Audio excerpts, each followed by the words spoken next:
인도하심으로 수요성령대학 시편 공부 6번째 강의를 시작하겠습니다. 기도합니다.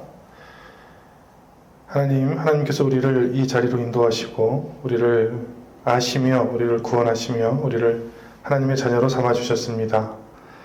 이 은혜를 생각할 때마다 감사와 찬양과 영광을 하나님께 올려드립니다. 주님께 나와 주의 말씀을 공부하고 배우는 주의 자녀들을 주님께서 안아주시고 그 마음에 세상이 줄 수 없는 감동과 따뜻함과 즐거움과 기쁨을 허락하여 주옵소서. 새로운 소망과 회복과 치유를 더하여 주옵소서. 이 시간을 온전히 주님께 의지하오며 예수님 이름으로 기도합니다. 아멘. 할렐루야. 아멘.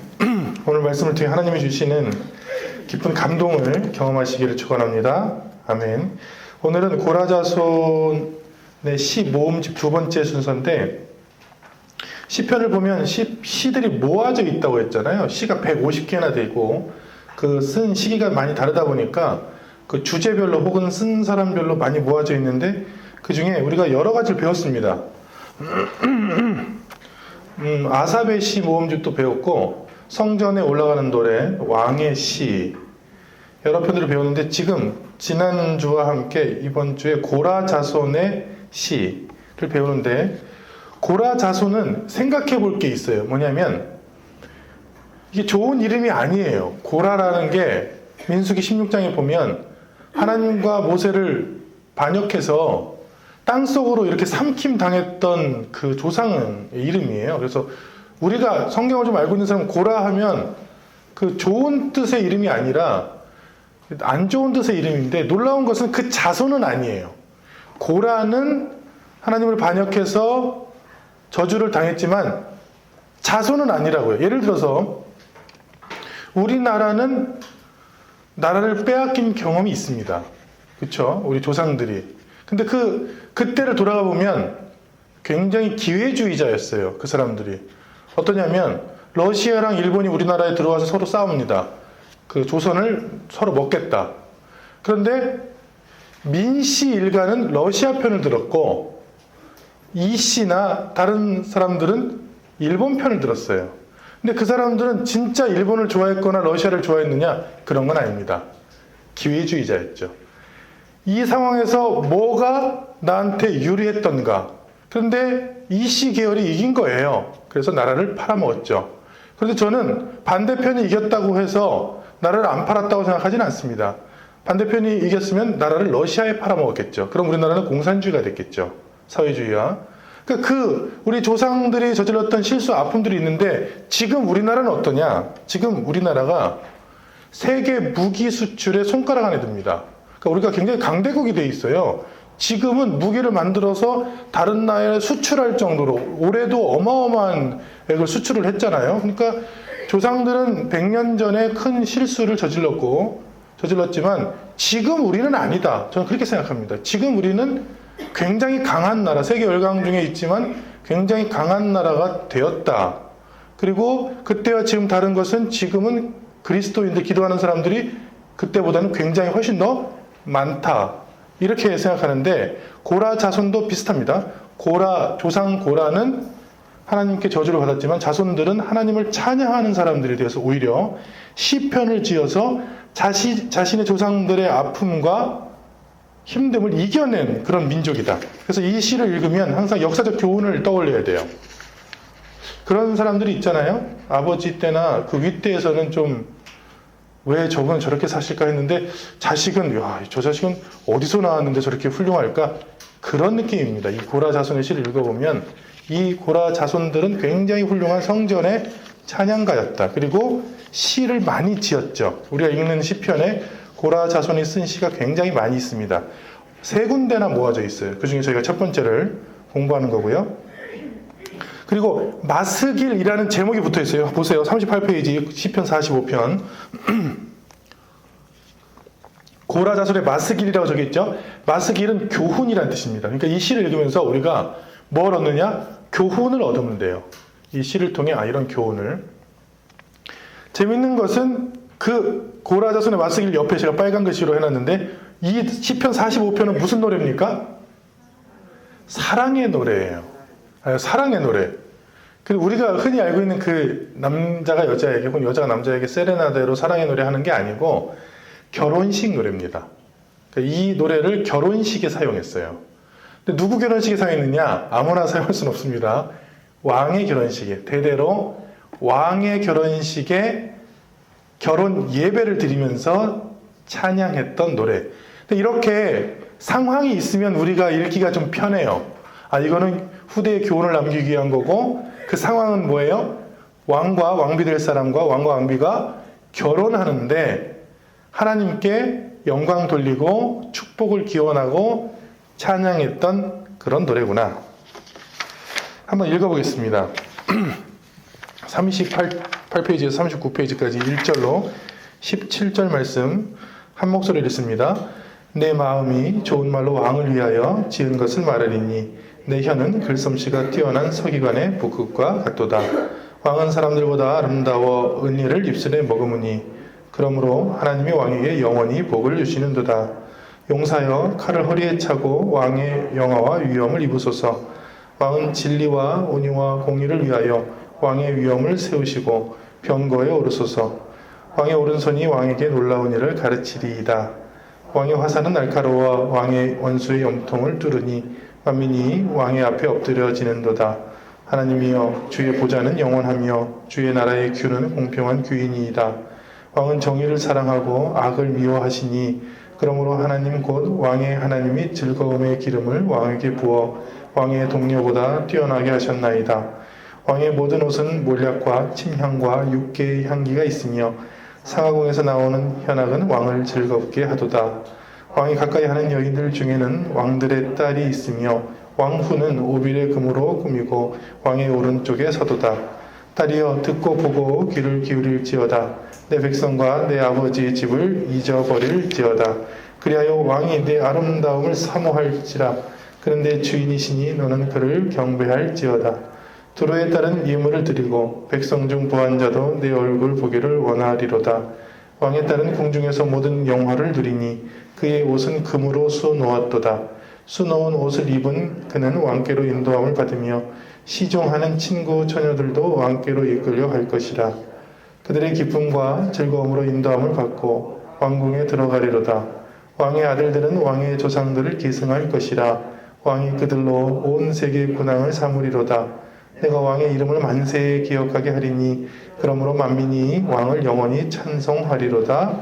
아멘. 그 바로 밑에 보면 구조가 있는데 아가서에 보면 성경에 보면 남자 파트와 여자 파트가 있어요. 아가서도. 근데 여기도 마찬가지입니다. 이게 지금 1절 보는 시인의 서론 빼고는 2절부터 8절까지는 신랑 노래예요. 신랑은 왕이죠.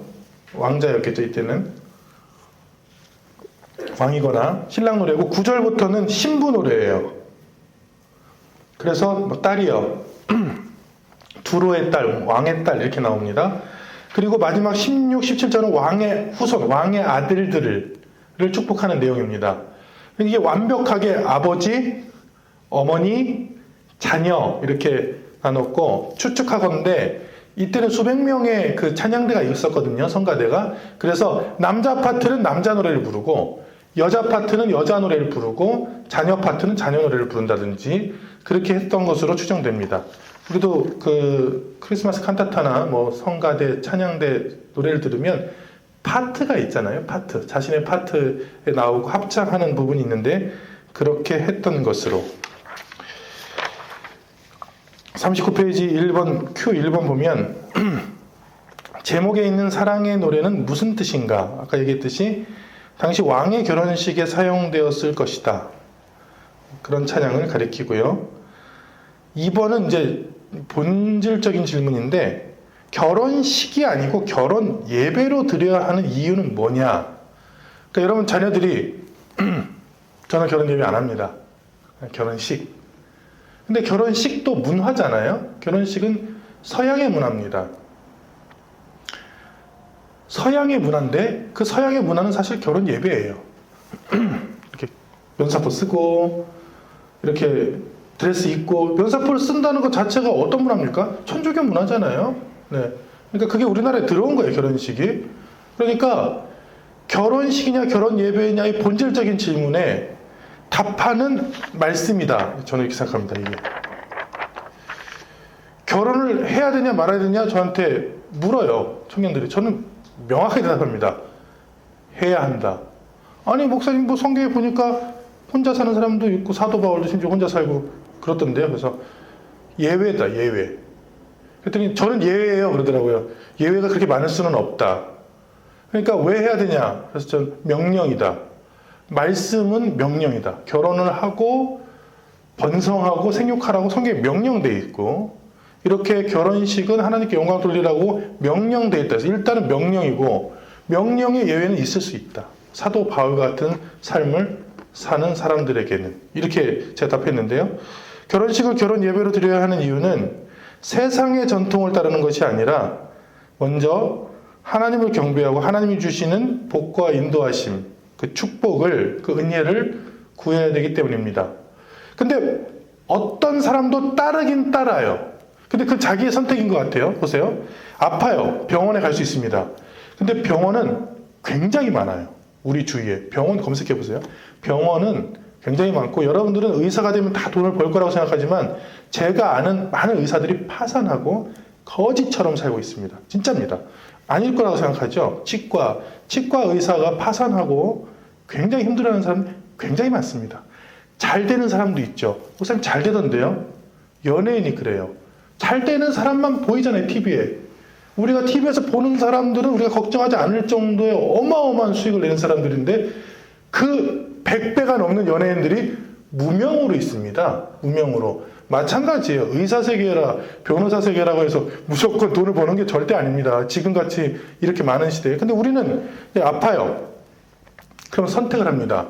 자신의 뭐 생각, 아니면 권사님께 물어보든지 아니면 친구 집사님께 물어봐서 이제 선택을 하는데, 병원의 종류가 엄청 많아요. 의원이 있습니다. 의원, 프락시스라는 의원. 의원은 그냥 의대만 졸업한 분들이 하는 데죠. 의원. 전문의가 있습니다. 전문의는 레지던트 인턴 과정을 다 마치고 전문의를 취득하고 전문의 병원을 차리는 데 전문인데, 보면 알아요. 간판 보면 뭐뭐뭐 의원이라고 적혀 있고 어떤 데는 뭐뭐 전문의라고 적혀 있습니다. 이 건물에 보면. 그리고 아예 대학병원을 가는 방법이 있습니다. 대학병원급 혹은 대학병원. 그러면 거기는 기본 다 전문이고 그 위에 조교수, 부교수, 정교수까지 있는 엄청 탄탄한 데가 있죠. 근데 우리는 여튼 선택을 해. 저는 결혼식도 그렇다고 생각해요. 결혼식도 자기가 만드는 거 아닙니다. 자기가 선택을 하는 거예요. 나 누구를 따를까? 근데 보통은 자기가 선택한 결혼식이 뭔지를 모릅니다. 제가 얘기하지만 한국 사람들이 선택하는 결혼식이 대부분은 다 기독교 전통의 결혼식입니다. 원래. 우리가 결혼식장에서 하는 게 다 그렇게 기독교 전통이에요. 이 주례가 뭡니까? 목사님이에요. 목회자. 주례가 목회자예요. 그리고 서 있잖아요. 이렇게. 그게 예전에 수천 년 동안 이뤄왔던 거예요. 근데 따르려면 확실히 따르라. 결혼식을 할 거면 확실히 하나님을 예배하는. 그래서 저는 어떻게 했냐. 제가 자랐던, 시골에서 자라났던 교회를 찾아가서 거기서 결혼 예배를 드렸습니다. 그게 사실은 제 꿈이었어요. 근데 죄송한 것은 신부 측에게는 힘들었죠. 왜냐면 내 고향까지 다 내려와야 됐으니까. 심지어 저는 그때 거기 살지도 않았어요. 저도 거기 안 살고 아내도 거기 절대 살지 않는데, 제 결혼식은 제가 자랐던 교회, 시골교회 가서 결혼 예배로 드리고 싶습니다. 근데 장인어른 장모님께서 흔쾌히 허락을 해주셔서 버스를 대절해서 다 가서 거기서 예배를 드렸는데, 저는 꼭 그러고 싶었어요.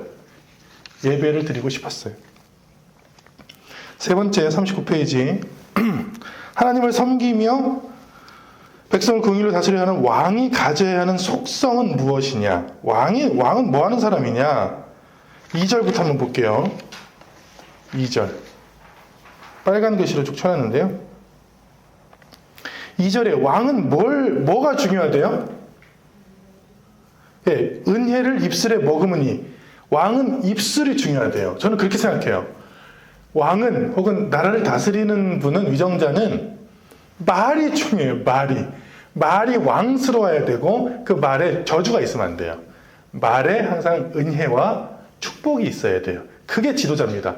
지도자가 저주를 머금는 것은 히틀러 같은 사람이에요. 폴포트 같은 사람, 사람을 죽이는. 근데 왜 왕을 하나님께서 세우신 이유가 뭐예요? 백성을 사랑으로, 긍휼로 다스리라고, 공평하게 다스리라고 세운 건데 거기 입술에 저주가 있으면 되겠습니까? 그러니까 왕의 입술에는 늘 은혜가 있고 좋은 말이 있고, 혹시 정치적 정적이 있더라도, 그러니까 나를 완전히 나의 원수야 저 사람이, 그래도 말은 그렇게 하면 안 됩니다. 지금까지 그랬죠. 아무리 나를 대적하는 사람이 있더라도, 혹은 영수회담은 전혀 반대측의 제일 높은 사람과 회담을 하는 거 아닙니까? 영수회담을 하더라도, 그렇더라도 말은 어떻게 돼요? 그러다 대놓고 저주합니까? 아니죠. 왕이란 사람들은 웃으면서 은혜를 담고 긍휼을 담을 수 있는 사람이 된다. 성경에도 1번이 입술이라고 그랬어요. 입술. 그 사람의 입술이 가장 중요하다. 3번 뭐가 있으면 좋대요? 3절에 왕의 영화는 영광입니다. 영광과 위엄. 왕이, 사람을 다스리는 사람이 완전히 천박하고 완전히 밑에 일을 하는 것은 왕의 모습이 아니다. 그렇게 생각합니다. 이게 성경에서 말하는 모습들을 한번 보세요. 4절에 보면 왕은 뭐가 있어야 된대요? 진리와 온유와 공의. 진리와 온유한 성품과 공의는 공평입니다. 공평하게 잘 다스려야 된다. 그러니까 우리나라만 있는 것이 아니라 대통령, 총리, 왕정 국가는 사우디 같은 것은 왕국이죠. 영국도 왕국이죠. 영국도 왕이 있죠. 왕국은 아니지만 왕이 있는 이제 공화제 나라죠. 근데 진리와 온유한 성품과 공평이 있어야 된다. 저희 덧붙이고 싶지 않습니다. 왜냐하면 많은 세계 지도자들이 이게 없어요. 그래서 민주주의는 믿질 않습니다. 지도자나 왕이나 대통령이나 지도자를 민주주의는 일단 믿질 않아요. 그래서 3권을 분립해 놓습니다. 법을 만드는 기관과 행정하는 기관과, 그리고 그 법을 치리하는, 재판하는 기관을 나눠 놓습니다. 보통 나라들이. 그래서 반쪽짜리가 아니라 3분의 1쪽짜리 예전의 왕, 3분의 1쪽짜리 예전의 왕이 정상입니다. 지금 국가. 왜냐하면 수천 년 동안 하도 당해서 이 주인된 국민들이 믿질 않아요. 원래는 진리와 온유한 성품과 공정하게 다스려야 되는데 어느 누가 공정하게 다스립니까? 미국 예를 들면 트럼프 대통령은 사면권이 있잖아요. 사면권이 뭐냐면 어느 범죄를 저질러도 사면해 줄 수 있는 권한이 있단 말이에요. 근데 트럼프 대통령이 이제 물러날 때, 졌으니까, 조 바이든한테 졌으니까 물러날 때 셀프 사면을 했어요. 나한테 오는 모든 기소권 다 면제하고 갔어요. 그러니까 다른 사람들은 그 죄 때문에 죽기도 하고 막 감옥 가야 되는데, 대통령은 뭐예요? 내가 이 권한으로 전혀 공평하지 않게 셀프 사면이라고 불렀어요. 그때 셀프 사면. 나는 다 사면이야. 앞으로 난 죄가 없어. 하고 다 사인해놓고 나갔거든요. 그게 무슨 공평한 겁니까? 그러니까 우리가 뽑아놓는 위정자들에게 이것을 기대합니다만 반대편으로 기대하지 않습니다. 하나님의 속성이죠. 이 속성이 하나님의 속성인데 이 속성들을 왕에게 축복하는 그런 시예요. 7절, 왕은 어떤 속성을 갖는다고요? 왕은 정의를 사랑하고 악을 미워한다. 이거 반대로 하면 어떡할까요? 전혀 정의롭진 않고 악한 일만 일삼는다. 그러면 그 자리에 내려왔을 때 갈 곳이 감옥으로 정해져 있겠죠. 8절에 현악은 왕을 즐겁게 하도다. 이게 뭐냐면 찬양이 왕을 즐겁게 한다는 얘기예요. 그러니까 성경에 나오는 왕의 속성들은 전부 다 하나님을 찬양하는 속성입니다. 근데 제가 말하면서도 씁쓸하네요. 백성을 섬기고 긍휼로 다스려야 하는 지도자가 가져야 되는 성품입니다. 자, 그러면 이거 재밌어요. 39페이지에 4번. 하나님을 섬기는 왕비, 이 당시에요. 왕비가 가져야 될 성품과 속성도 있어요. 그건 제가 파란 글씨로 해놨어요. 10절, 11절에 보면 10절에 되게 웃겨요. 이 왕비가 가져야 될 성품 그리고 결단, 속성은 뭐예요? 10절에요? 내 백성과 내 아버지 집을 잊어버리라는 거예요. 근데 12절 보세요. 어디서 결혼 왔어요? 어디서 시집 왔어요? 12절에 보면 이 딸이 어디의 딸이에요? 두로의 딸이죠. 두로가 어디냐면 이스라엘 바로 위에 붙어 있는 예수님께서 방문하셨던 두로와 시돈이고 나라 이름은 페니키아입니다. 우리가 알고 있는 알파벳의 어원이기도 하죠. 페니키아 문자가 두로와 시돈의 문자잖아요. 근데 이제 두로의 아빠와 가족들을 버리라는 얘기가 아니라 이 당시 이야기는 뭐냐면 신앙을 얘기한 거예요. 거기가 엣바알이라는 바알 신앙이 있었어요. 거기가 대표적으로 누가 있냐면 이세벨, 아합한테 시집와서 나라를 완전히 풍비박산 만든 나쁜 여인 이세벨 있죠? 두로의, 그 사람이 두로의 딸이었어요. 그러니까 올 때에 세상의 것과 세상의 죄들을 다 버리고 예수 그리스도 혼인잔치라고 비교하잖아요. 예수님과 하나 되는 사람들은 세상의 것들을 다 내려놓고 새로운 사람이 되어라, 이런 뜻입니다. 10절의 말씀이. 11절 보면 그런데 주인이시니 너는 그를 경배할지어다. 이때 그를 경배할지어다는 왕이신 하나님의 속성을 이야기하는 거예요. 그러니까 세상 것을 버리고 하나님께 돌아오라. 그 말 그를 섬기라. 이게 바로 결혼이 주는 우리의 교훈인데 성경은 거의 대부분 하나님을 믿는 과정을 결혼이라고 했어요. 그러니까 결혼을 안 해본 사람들은 아마 이해하기가 좀 힘들 겁니다. 결혼이 뭐냐? 이 결혼이요, 굉장히 큰 일이에요. 이게 가문과 가문이 만나는 일이고 사람이 완전히 바뀌는 일이고 결혼을 하면서 완전히 새로운 삶을 살아요. 그 둘은 진짜 놀라운 삶을 살아요. 한 번도 살아보지 못했던 완전히 새로운 삶. 그래서 결혼을 못한 사람이 저한테 찾아오면 제가 꼭 해주는 이야기가 있어요. 목사님, 제가 결혼을 못하고 있습니다. 완전히 다른 사람이 되어야 된다. 네가 지금까지의 삶을 살 거면 하지도 말고 계속 괜한 우리 자매 고생시키지 말고 네가 완전히 새로운 사람이 된다고 생각하고 결혼을 해라. 그래서 완전히 새로운 삶을 살아야지 결혼해서 말끝마다 내가 원래 이렇게 살았는데 나는 원래 자유로운 영혼이야, 그런 얘기를 하지 말아라 그랬어요. 왜냐하면 그거는 혼자 살 때 이야기고 결혼이라는 것은 완전히 둘이 만나서 새로운 삶을 살고 아이를 낳고 새로운 가정을 세워나가는 창조와 같은 거예요. 그러니까 성경도 우리가 하나님을 만났다, 그거 뭐라고 비교해요? 혼인잔치라고 비교하고, 구원받은 것도 뭐라고 비교하는 줄 아세요? 그것도 혼인잔치예요. 구원받은 거. 이 세상에 사는 게 아니잖아요. 이 세상에 사는 게 아니라 하나님 나라 가는 것은 완전히 또 새로운 삶을 사는 거예요. 그렇게 표현한 것이다. 그래서 이 시편 45편이 결혼식 시편이에요. 이 결혼식 시편이 우리에게 주는 신앙에 깊은 교훈이 있습니다. 제가 결혼 얘기할 때마다 많은 분들 눈빛을 보면 막 깊어져. 눈이 깊어진다는 얘기 아시죠? 상념했다거나 깊은 회한 후의 추억. 결혼만 얘기하면 사람들이 이렇게.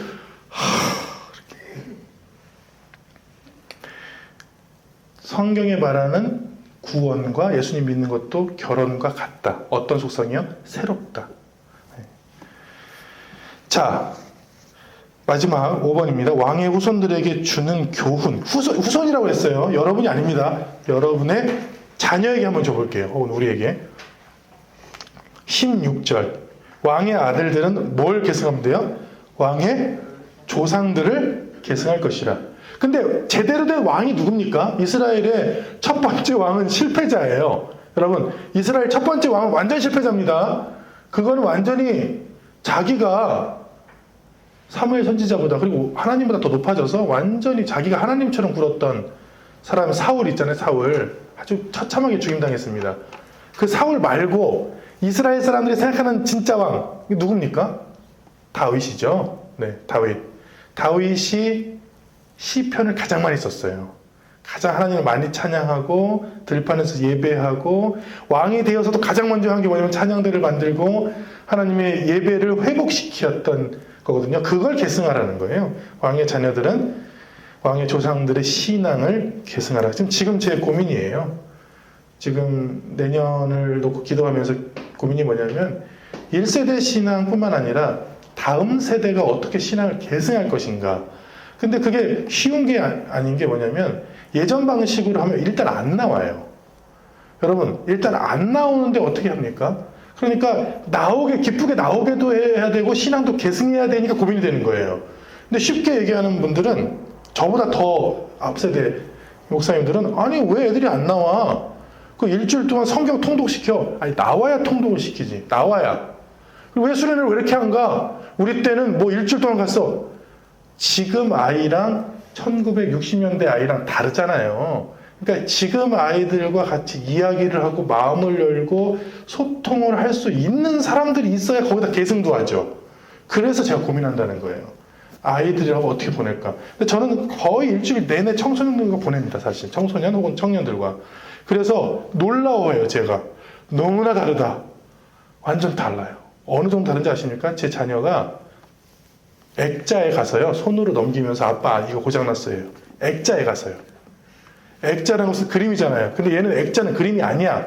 액자는 뭐예요? 좌우 상하로 움직이면서 컨트롤, 완전히 우리랑은 완전히 다른 세대에 태어난 그 아이들에게 다시 복음의 본질을 집어넣는데 그 틀을, 그 옷을, 그 프레임을 뭘 해야 될까를 고민하고 있다는 거예요.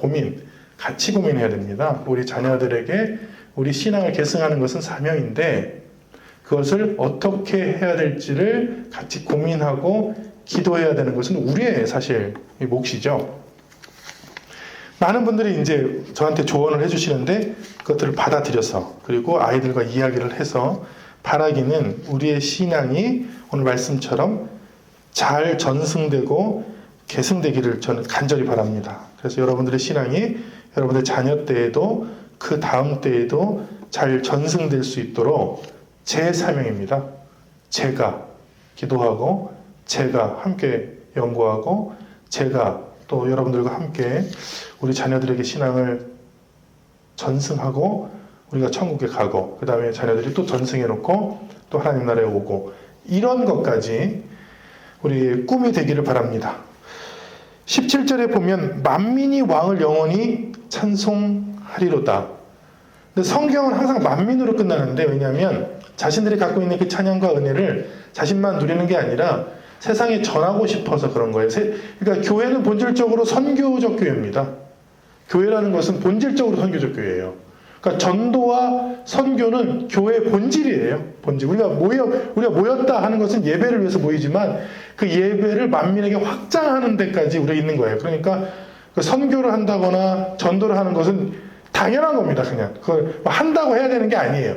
그건 너무나 당연한 거고 우리가 모인 본질적인 이유예요. 그래서 이 시편조차도 이 찬양과 신앙은 만민에게 전하는 것으로 그렇게 나타나 있습니다. 내년에 우리가 라오스 선교를 놓고 기도할 텐데 직접 가는 팀도 있고 중보기도 팀도 있겠죠. 근데 그것은 그냥 본질이라고 생각하시면 되고 신앙에 이제 많이 쓰러져 있는 사람들 혹은 신앙이 없는 사람들에게 복음을 전해서 함께 예배를 드리는 것은 그냥 우리의 본질입니다.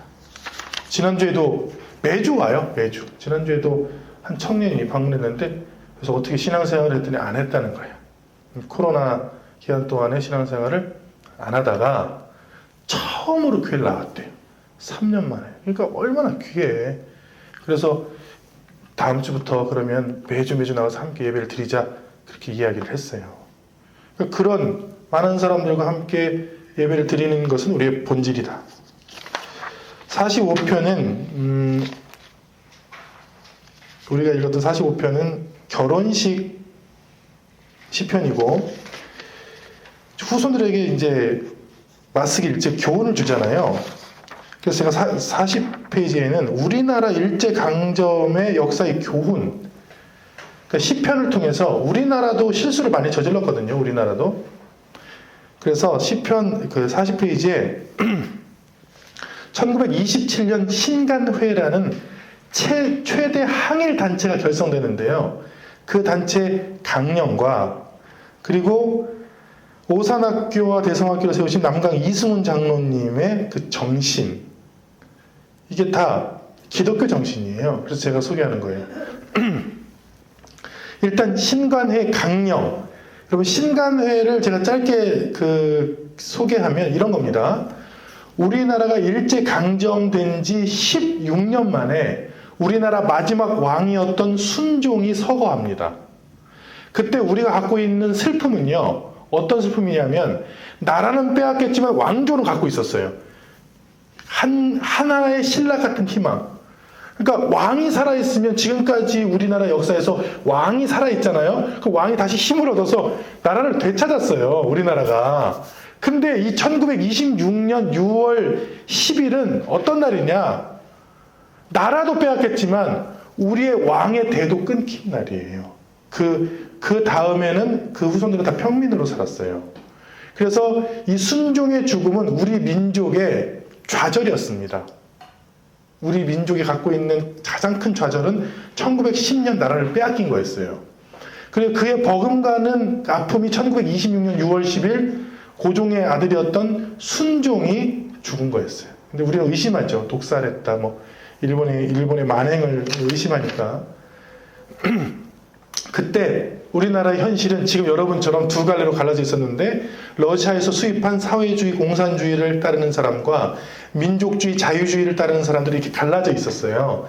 그리고 원래는 세 가지로 갈라져, 너무 복잡하니까 두 가지로 갈라져 있었는데, 이 사람들이 처음으로 각성을 해요. 어떻게 하냐면 싸울 때가 아니다. 일본이 원하는 게 갈라지는 거다. 우리가 왕의 죽음을 통해서 하나가 돼서 서로 싸우지 말고 일본과 싸우자. 그래서 만든 단체의 이름을 신간회라고 합니다. 신간회의 강령, 우리는 정치적, 경제적 각성을 촉구한다. 정치적으로, 돈으로, 경제적으로 다시 각성돼야 나라를 찾을 수 있다. 두 번째, 우리는 단결을 공고히 한다. 나누지 말자. 공산주의, 자유주의 나누지 말자. 이겁니다. 세 번째, 같이 세 번째, 우리는 누구를 부인해요? 기회주의를 일체 부인한다. 나라를 망한 이유를 이걸로 본 거예요. 기회주의. 기회주의자를 좋아하는 인간은 정치적으로도 기회주의자는 아주 꼴보기 싫잖아요. 여기 당에 붙었다, 저기 당에 붙었다. 나는 어느 당이든 그 당령을 따라서 그 당의 이념과 사상을 추구하는 사람들은 존경해요. 왜냐하면 당은 여러 당이 있어요. 민주주의니까. 북한은 공산당 하나밖에 없잖아요. 그건 말이 안 되는 이상한 범죄 단체고. 근데 미워하는 사람은, 제가 개인적으로 미워하는 사람은 뭐냐? 아무 소신과 생각이 없어. 그냥 자기한테 유리하면 여기 붙었다가, 자기한테 저쪽 붙었다가, 한 번은 선거를 여기 나왔다가 저기 나왔다가. 그런 인간은 우리나라를 팔아먹은 이완영과 같은 인간이라고 개인적으로는 생각합니다. 개인적이라는 붙였어요. 왜냐하면 여기서 보세요. 나라를 팔아먹은 게 뭐라고 생각했다고요? 기회주의라고 생각했다는 거예요. 기회주의. 기회주의가 뭡니까? 정확한 근거는 아니지만 예전에 나무 위키의 전신, 그 위키에 보면, 백과사전이죠.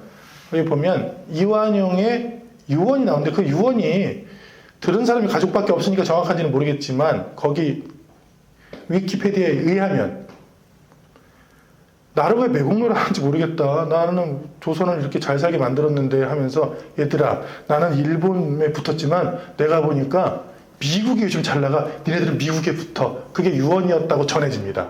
이게 얼마나 기회주의입니까? 그런 인간들이 나라를 팔아먹는다. 신간에는, 그래서 저는 여기다 제가 글 쓴 게 뭐냐면, 늘 기회주의자가 나라에 위해를 가한다. 반대의 인물을 소개할게요. 남강 이승훈 장로님, 자신의 사제를 털어서 기독교 신앙, 민족 사랑, 평민주의. 이 사람은 귀족이었어요. 평민, 낮아짐으로 예수님의 사랑을 실천해서 학교들을 세워서 아이들을 가르쳐서, 기독교 정신으로 아이들을 가르쳐서 신앙과 신력을 갖춰서 나라를 되찾자. 저는 나라를 되찾은 게 하나님의 은혜라고 생각하고 하나님 믿는 이런 사람들이 자꾸 우리 글을 가르치고 유학을 보냈거든요. 유학을 보내고 뭐 실력을 키워서 그런 많은 지도자들을 키워냈기 때문이라고도 생각합니다. 저는요. 그러니까 우리가 신앙을 가진 사람들은 반드시 자녀들에게 신앙을 계승하고, 그리고 그 신앙을 가지고 사회에서 기여하고 바로 설 수 있도록 계속 교육에 세우는데 열정을 다하는 게 교회 본분이라고 저는 그렇게 생각을 해요. 그래서 꿈이 있어요. 그 방과후 학교, 그 다음에는 학교, 기독교 학교를 세우는 저의 그 꿈과 교회 비전이 있습니다. 그리고 저희는 이제 개척한 지 3년이 됐지만, 이제 이런 일들, 선교와 전도는 당연한 거라고 그랬죠. 당연히 하고 다음 세대 신앙인들을 신앙과 실력으로 키우는 그런 학교를 세우는 꿈을 가지고 있습니다. 41페이지에 보면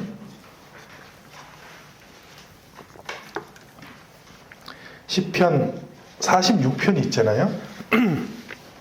다시 제가 확인시켜 드립니다. 우리는 고라 자손의 시를 읽고 있는 거예요. 성경에 이렇게 모여져 있어요. 고라 자손의 시 46편은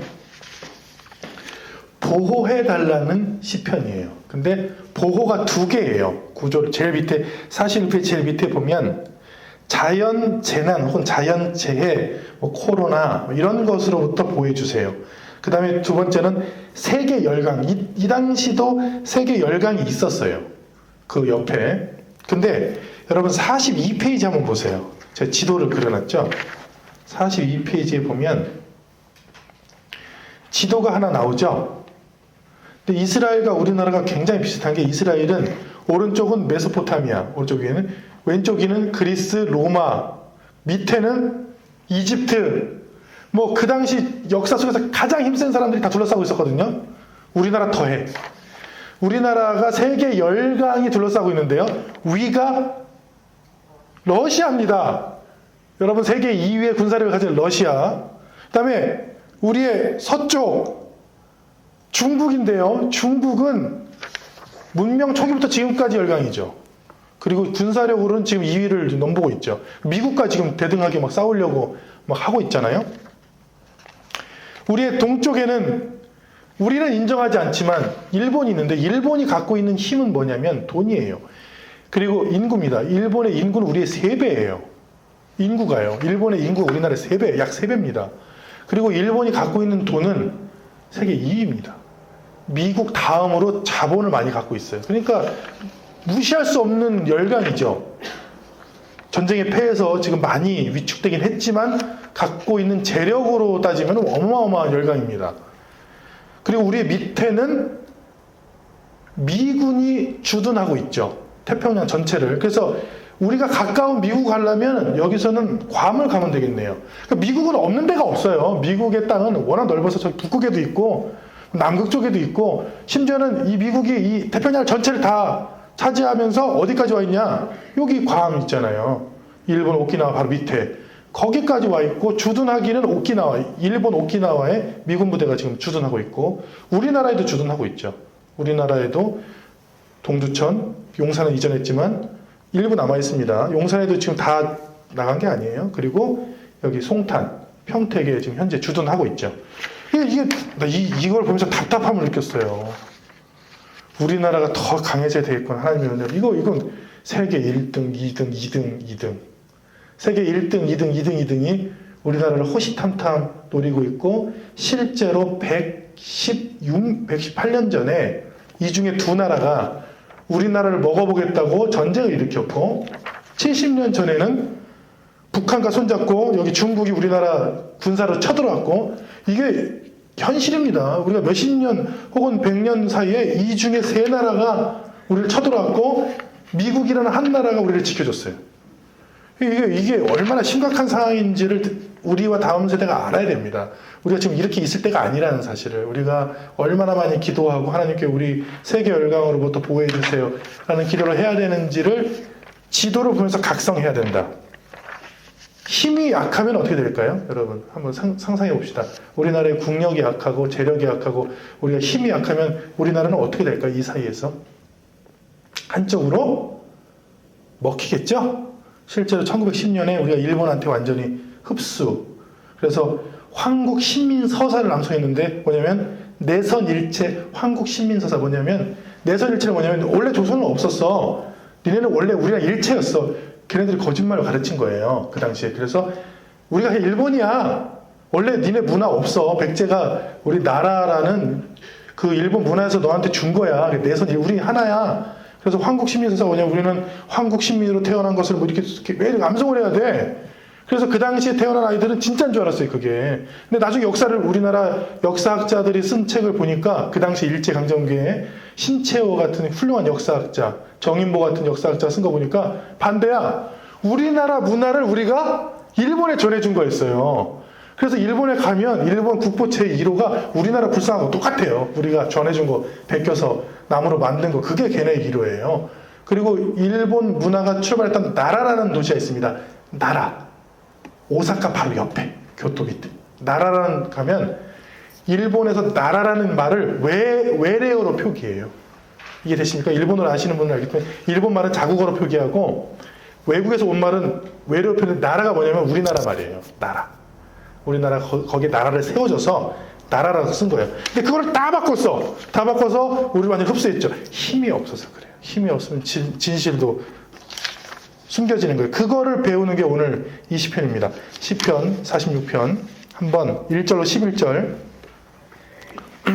같이 읽어보겠습니다. 하나님은 우리의 피난처시요 힘이시니 환난 중에 만날 큰 도움이시라. 그러므로 땅이 변하든지 산이 흔들려 바다 가운데 빠지든지 바닷물이 솟아나고 뛰놀든지 그것이 넘침으로 산이 흔들릴지라도 우리는 두려워하지 아니하리로다.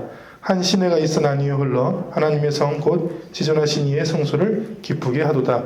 하나님이 그 성 중에 계심에 성이 흔들리지 아니할 것이라. 새벽에 하나님이 도우시리로다.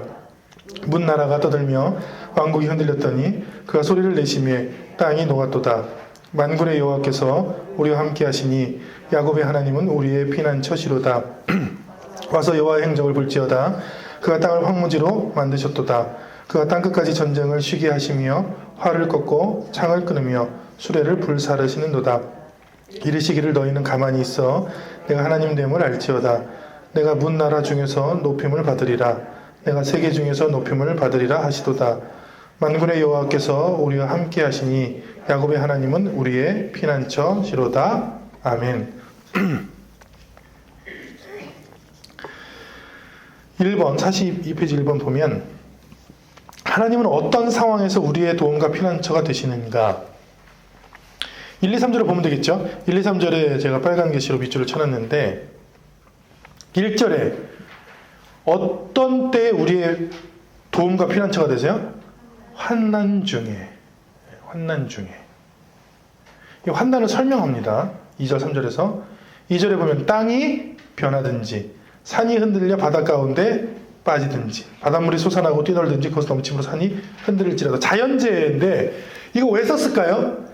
이 조상 고라가 땅이 갈라지는 지진으로 멸절을 당해요. 민수기 16장에 나옵니다.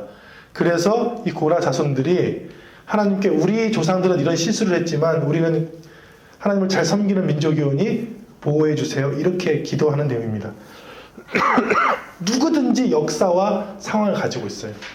어떤 사람이든지 자신이 살아온 역사 경험, 그 경험에 가는 신앙을 갖고 있어요. 여러분들도 제가 보면 여러분들의 신앙은 여러분들의 신앙 경험이에요. 여러분들이 가졌던 그 처절했던 그 놀라웠던 신앙의 경험들이 지금의 그런 좋은 신앙들을 만들어내요. 지금 신앙은 예전의 모습이에요.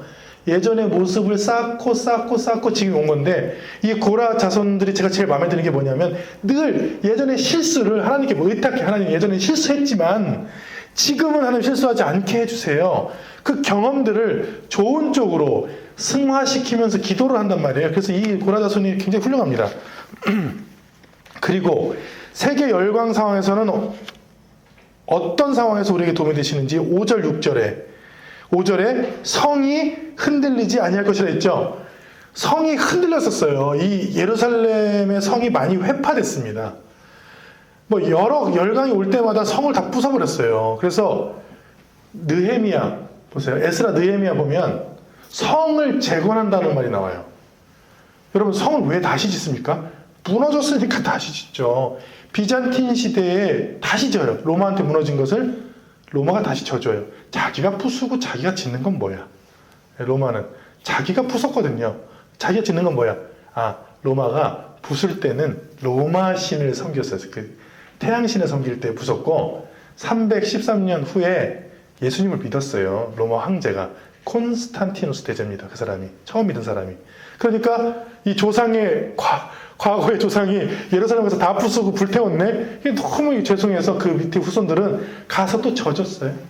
그래서 지금 우리가 이스라엘 가서 보는 많은 건축물들은 비잔틴 시대, 로마 후대 시대에 우리 조상들이 모르고 하나님의 성전을 회파했다야 가서 다시 다 정성스럽게 져주자 했던 모습, 후대 중세 시대 때 했던 모습들을 우리가 가서 보는 거예요. 지금 이스라엘 가보면 없습니다. 근데 딱 하나 남아 있어요. 아주 예전 모습이 딱 하나 남은 게 뭐냐면 통곡의 벽 있잖아요. 벽. 이 축대, 축벽만 지금 진짜로 남아 있고, 이유가 뭐냐면 놀랍습니다. 2000년, 3000년 지나지, 경주도 가보면 그랬죠. 경주는 1000년이지만 지나면 이상하게 땅으로 가라앉아요. 예전 마을은 땅에 있어요. 그리고 자꾸 흙이 쌓여요. 그러니까 1000년만 된 경주도 저런데, 성경 시대에는 5000년 전이거든요. 4000년 전 이래요. 예수님 시대도 2000년 전이잖아요. 그러니 그거를 발굴하려면 도시 사람들을 다 내보내고 땅을 깊이 파야 돼요. 근데 지금 현대된 도시에서 그걸 어떻게 해요? 사유재산이 있는데. 그래서 이 발굴이 더뎌요. 아마도 제 생각에 파면, 다 파면 예수님 시대가 나올 거예요. 근데 그게 못하고 있죠. 여담입니다만 여러분들이 가는 여행지에서 가장 아름답다고 꼽히는 곳은 어떤 이상한 이유로 개발이 안 된 곳입니다. 개발이 안 된 곳은 가장 다 아름다워요. 대표적으로 그 유럽에서 공산주의 때문에 개발이 안 된 도시가 있어요. 프라하입니다. 체코 프라하. 거기가 1000년 동안 수도였거든요. 그 서로마 제국의 북쪽의 보헤미안 지역의 수도였어요. 그런데 그런 수도들은 이제 파리를 가든 뭐 독일을 가든 뭐 전쟁 일어나고 뭐 개발되고 아파트 짓고 해가지고 다 이제 없잖아요. 근데 그런 동구권의 도시들 가보면 공산주의 때문에 개발을 안 해놨어. 그래서 가서 아름다운 거예요. 옛날 1000년 전 모습이 그대로 다 남아있어서. 42페이지로 돌아가서 3번, 4번이 마지막입니다. 3번, 인간의 탐욕으로 시작된 전쟁을 하나님께서는 어떻게 하기를 원하시는가? 9절에 같이 했습니다. 그가 땅끝까지 전쟁을 쉬게 하시며 활을 꺾고 창을 끊으며 수레를 불사르시는 도다. 네. 하나님은 전쟁을 쉬게 하시고 싶어하고 활을 꺾고 창을 끊고 수레를 불태우기를 원하는데, 그건 하나님이 만드신 게 아니라 사람들이 서로 죽이려고 만든 거기 때문이고, 누가 그러더라고요. 목사님, 이 시대에 전쟁이 언제 일어납니까? 러시아 전쟁이 일어나기 전에. 정말 TV에 정말 많은 전문가 나와서 전쟁 절대 안 일어납니다. 다 그랬어요. 일어났습니까? 안 일어났습니까? 일어났죠. 왜요? 인간의 죄. 인간의 죄성 때문에 일어난 거예요. 푸틴이라는 그 인간의, 한 사람의 악한 인간이 수천만 명을 죽이는 거예요. 예수님의 한 분의 희생이 많은 사람의 영혼을 살리듯이. 네, 그러니까 하나님이 원하시는 것은 전쟁이 아닙니다. 하나님이 원하시는 것은 러시아의 침략이 종전되고 그 무기를 꺾고 다시 하나님이 주시는 화평한 시기가 오는 것입니다. 저는 올 줄로 믿어요. 네, 전쟁은 늘 끝이 났으니까. 마지막, 환난을 당했던 고라 자손에게 하나님은 어떤 분이셨고 우리에게 어떤 역사의 교훈을 남기고 있는가? 11절 같이 있습니다. 만군의 여호와께서 우리와 함께 하시니 야곱의 하나님은 우리의 피난처 시로다. 고라가 민수기 16장에 반역을 일으키는 모습을 보면 고라도 믿을 만한 사람이 있어야 되잖아요. 그래서 250명의 군대 지휘관을 의지합니다. 그러니까 고라라는 사람도 뭔가를 의지했어요. 모세와 하나님을 대적할 때 250명의 군대 지휘관을 의지했는데, 고라 자손의 고백을 보세요. 고라 자손은 늘 역사를 회상하고 반성하고 회개하고 하나님을 찬양했다 했잖아요. 누구를 의지합니까? 고라 자손은? 네, 하나님을 의지해요.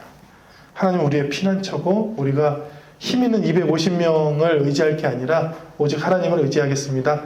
이렇게 끝나는 겁니다. 그래서 고라 자손의 시를 읽을 때는, 여러분들이 그 시편을 읽을 때는 항상 민수기 16장을 생각하세요. 민수기 16장에서 그 조상, 고라 자손의 조상 고라가 어떻게 누구를 의지하다 멸망당했는지를 떠올리고, 이 시편들을 읽으면 그 상황, 이분들이 왜 이렇게 쓸 수밖에 없었는지, 이 고백들이 감동으로 혹은 이해로 다가올 수 있죠. 그래서 우리도 이 교훈을 얻길 원합니다. 우리가 의지할 것은 힘과 무기가 열강이 아니라, 우리가 피할 것은 우리의 도움은 오직 하나님이시다. 그러니까 이 열강사에서 우리는 더더욱 기도를 해야 됩니다. 우리나라와 우리의 후손들을 위해서. 하나님, 우리나라 우리 후손들을 지켜주세요. 이 열강, 우리가 피할 것은 오직 하나님뿐입니다. 이렇게 기도하는 저와 우리 민족이 되기를 축원합니다. 아멘. 기도하겠습니다. 하나님, 우리가 피할 것은 세계 열강이 아니라 전쟁을 쉬게 하고 활을 꺾고 창을 끊으며 수레를 불사르시고 복음으로 사람들을 화해하게 하고 예수님을 믿게 하고 예수님의 사랑을 서로 나누는 하나님이십니다. 주님, 우리가 우리의 피난처로 우리의 도움으로 주님을 삼게 하시고 우리의 자녀들이 자손들이 우리의 도움으로 피난처로 주님을 삼게 하시고 오늘의 주님의 도우심과 주님의 인도하심을 의지하는 민족이 되게 하여 주옵소서. 북녘 땅의 공산주의가 무너지게 하시고 자유와 복음이 들어가게 하시고 복음으로 이 땅이 통일되게 하여 주옵소서. 우리를 위협하는 총과 칼과 무기의 위협으로부터 우리를 지키시고 보호하여 주옵소서. 예수님 이름으로 기도합니다. 아멘.